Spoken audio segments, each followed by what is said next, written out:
안녕하세요. 여러분, 남광규 교수님 한미동맹 70주년 행사에 초대해 주셔서 감사합니다. 지금부터 영어로 할게요. Good afternoon. We often say that the ROK-US Alliance was forged in blood. We say that because it's true.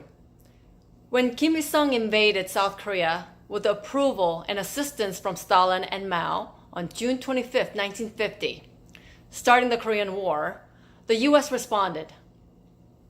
And together, under the UN command, we fought back and saved South Korea from becoming a socialist society under the Communist Party, Korean Workers' Party, headed by Kim Il-sung. The armistice was signed about 3 years later in 1953, and soon thereafter emerged the ROK-US Mutual Defense Treaty. And that agreement undergirds the alliance. The alliance has been an absolute bedrock for the national security of the Republic of Korea, or the ROK. And you need security in order to have nation building, including economic development. The alliance contributed greatly to the prosperity and security that ROK citizens enjoy today. The alliance has deterred North Korea from starting another conventional war in Korea for 70 years. A survey in December 2019 showed that 92%, that's a huge number, 92% of Koreans support the alliance, with the US, of course. The favorability of the US has been increasing for the South Korean public, so it may be even higher. But at the same time, there also have been anti-US demonstrations, including ones that demand the US withdraw its forces from Korea and stop the combined military exercises. Far left, pro-North Korea groups have been planning to surround the US military base in Pyeongtaek with a human chain and pink ribbon on July 27th, which is the armistice signing day, demanding peace agreement or out. Why? Who are they and why are they doing this? So let me start by quoting Sun Tzu in Art of War. If you know the enemy and know yourself, you need not fear the result of 100 battles. So it highlights the importance of knowing your adversary and to see it from adversary's perspective so you can really understand how they think and how they operate. With all these demonstrations, one must first ask, who are they? Well, who does not like the alliance? North Korea and its order takers and sympathizers in South Korea. CCP China is another actor, and pro-North Korea groups that are elsewhere other than in South Korea as well. In fact, pro-North Korea elements have been lobbying the US Congress to pass the so-called End of War Declaration and Peace Agreement. They also have been lobbying the legislatures in other countries too. In France, they succeeded in getting the French Senate to pass a resolution to support the End of War Declaration on the Korean Peninsula. But today's focus is on the North Korea and its supporters in South Korea. North Korea often talks about unification. It likes to use nice sounding adjectives like peaceful unification, independent unification, and 민족 unification. And all of these words seem harmless, but they have vastly different meanings for North Korea and pro-North Korea groups. Because ultimately, they want the entire Korean Peninsula to be a socialist society under the Kim family regime and its totalitarian and dynastic rule. The quickest way to explain socialism for this purpose is no private property. And without private property, you can't have freedom. So they mean a unified Korea without freedom. Before going further, let me talk about a method they like to use. To understand what the term like independence mean for them, we need to understand the fact that they employ terminology confusion tactics. So independence, democracy, and unification are the core revolutionary slogans that reflect North Korea's revolutionary strategy towards South Korea, which is the NLPDR, National Liberation People's Democratic Revolution. So NL, National Liberation. Well, North Korea asserts that the US is an imperial power that actually rules South Korea. I know that's not what it is, but that's what they say. So according to them, therefore the US forces must be expelled. PDR is People's Democratic Revolution. North Korea claims that South Korean government is a puppet government of the United States. So it must be overthrown by a revolution by South Koreans themselves. And of course, North Korea would be providing guidance to establish a people's government, 인민 government. And sometimes this is referred to as 민족 independent government.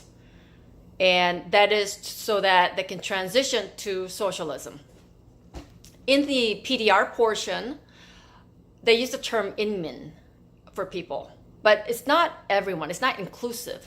But 인민 means a certain group of people, and is often used in communist countries like North Korea and China. In fact, the Chinese characters that's used, that's exactly the same one, 인민.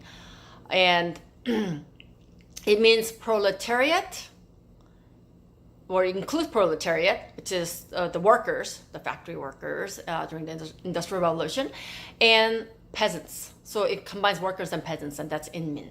It excludes class enemies of communism, such as landlords, property owners, anti-communists, clergy, well, real clergy, and the ones with higher education. And at least that was like that in the past.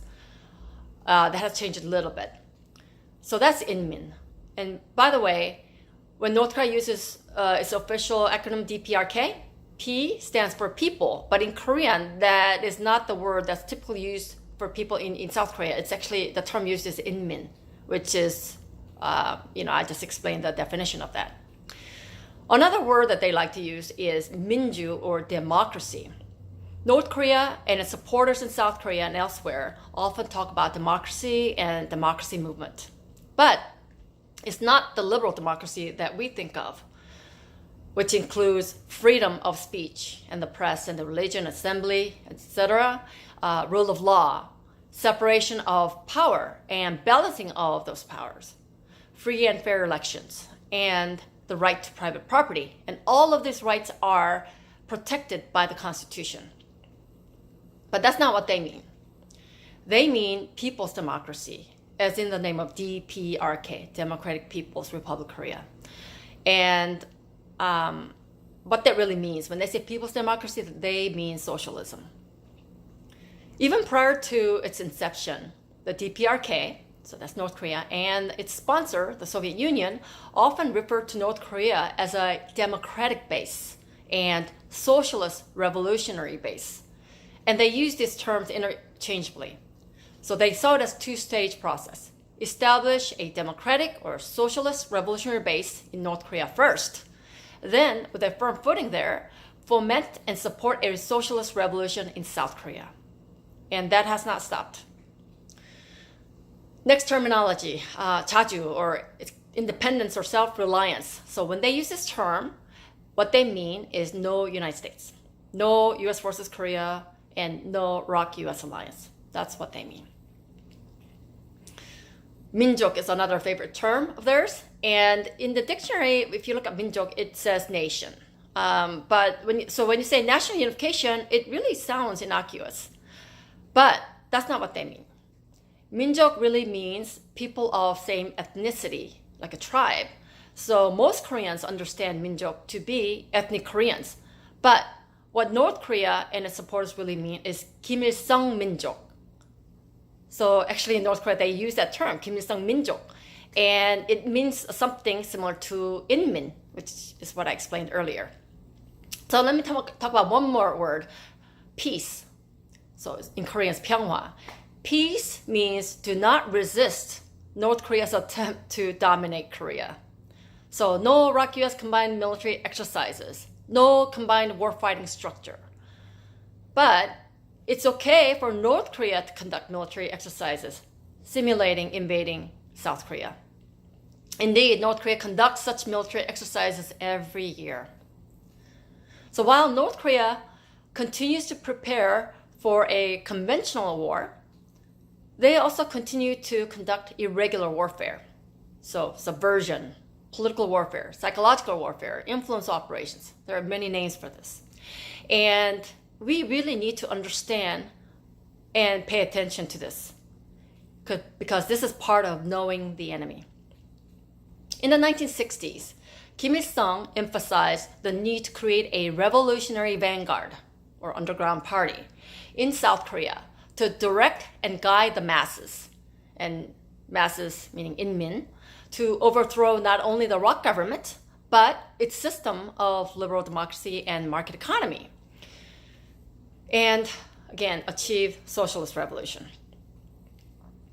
The Korean Workers' Party's anti-ROK operations department, at this time it was called the liaison department, focused on this.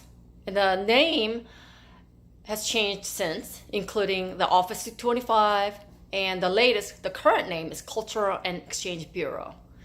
The liaison department, so back then, sent agents to carefully recruit sympathizers, so sympathetic South Koreans, or ones who already supported Marxism, Leninism, and Kim Il-sungism. The underground party that was created in South Korea is essentially an extension of Korean Workers' Party. I have to point out that in the communist world, the state is not above the party, so it's not above the Communist Party, but it's below it. So when it's done in the name of the party rather than the state, it takes even greater importance.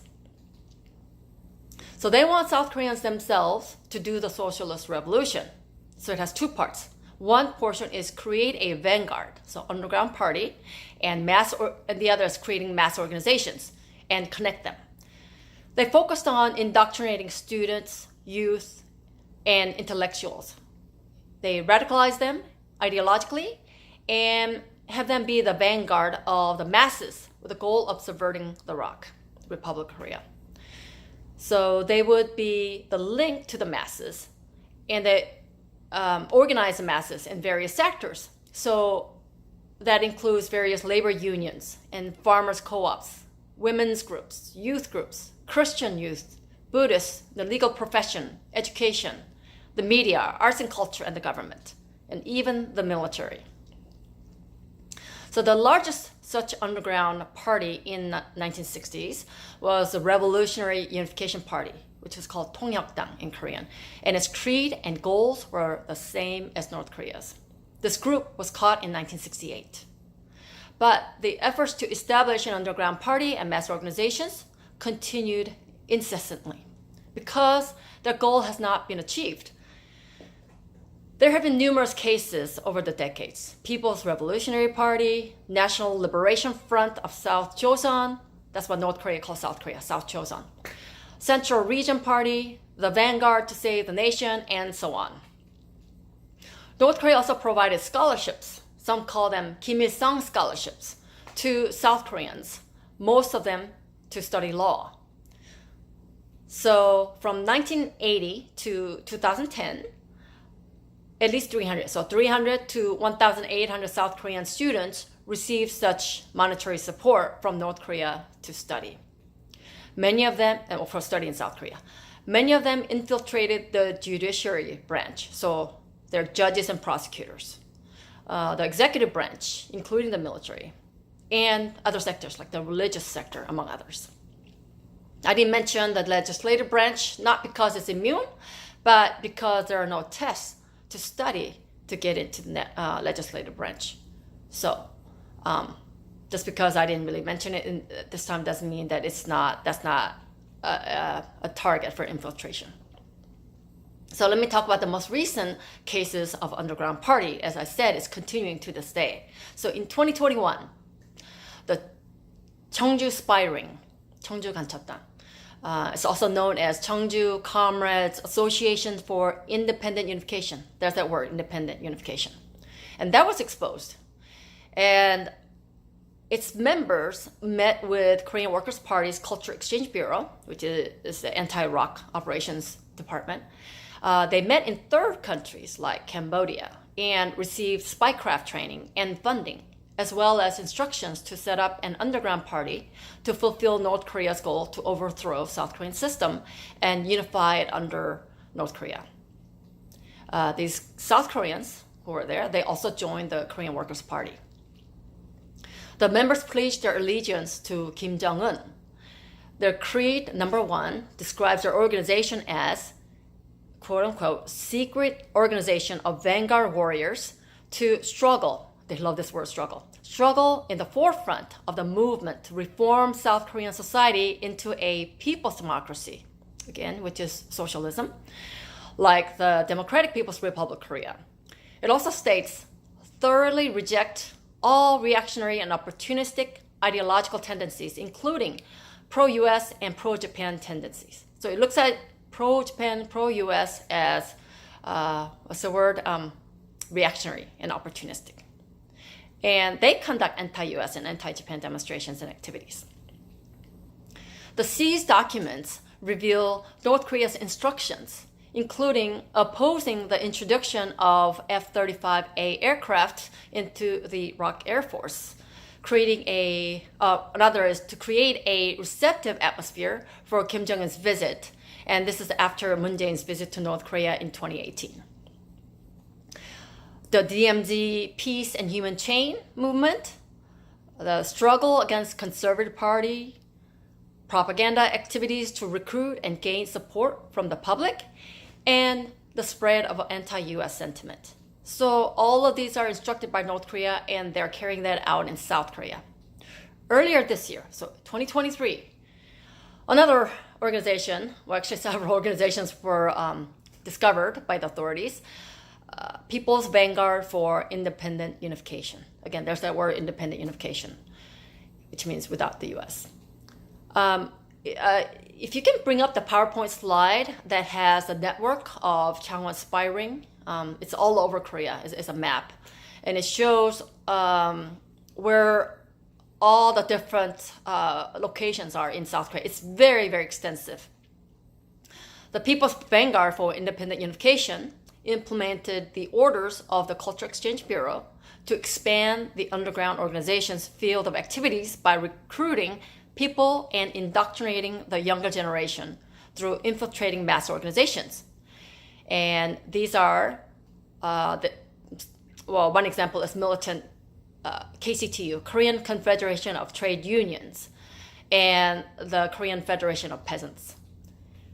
In fact, in Seoul, they were using the KCTU offices, which, by the way, are paid for by the government of Seoul. They made all these arrangements, so the taxpayers are paying for them. But anyway, KCTU is very large. It has 1.2 million paying members, and they demonstrate constantly. And it's not even related to wage hikes or better work hours. It's nothing like that. It's way more. It's very political. So within the KCTU, there's a unification committee. And why does the labor union need unification committee? I don't know. But they have a unification committee which organized Unification Vanguard. So different mass organizations, including the labor unions under the umbrella of the KCTU, sent delegates to the Unification Vanguard. And they conducted large anti-US demonstrations around different locations where there are US military bases and presence in Korea in August 2022. What did they demand? They demanded the halt of the ROK-US combined military exercises, the dissolution of the alliance, and the withdrawal of US forces from Korea. And these rallies culminated in Seoul. Some of the indicted related to the spy ring are also church pastors. So they have infiltrated the clergy as well. And they have blatantly pro-North Korea creed, this People's Vanguard for Independent Unification. So, quote unquote, this one says, we will overthrow the US imperialist invaders and pro-US ruling forces subjugated under the US that have colluded with them. So this is the NL portion that I talked about earlier, national liberation. And establish an independent democratic regime by uniting a wide range of Minjok independence capabilities under the leadership of the workers and the masses. So this portion is the PDR, People's Democratic Revolution. And I'm actually getting close to the limit, so let me skip the rest. And what I like to say is that the main takeaway is that there are a lot of these demonstrations, anti-US, anti-Japan, anti-state demonstrations, but this is part of North Korea's irregular warfare. Their subversion, their psychological operations and info ops activities. And they should not be really interpreted as the sentiment of the public at large, because it really isn't. As I mentioned earlier, 92% of the Koreans support the alliance. Now, this group is very small, but very loud, and very well organized and funded, and they excel in propaganda and agitation. So this is what, and they also use terminology, confusion tactics. So this is what we have to recognize. And we basically need to recognize and understand who they really are and what their goals are, and devote resources toward this issue to counter this very grave threat. My last point is that as somebody who worked at the Combined Forces Command, I'd like to add that we need to continue to go together. So, 같이 갑시다. Thank you.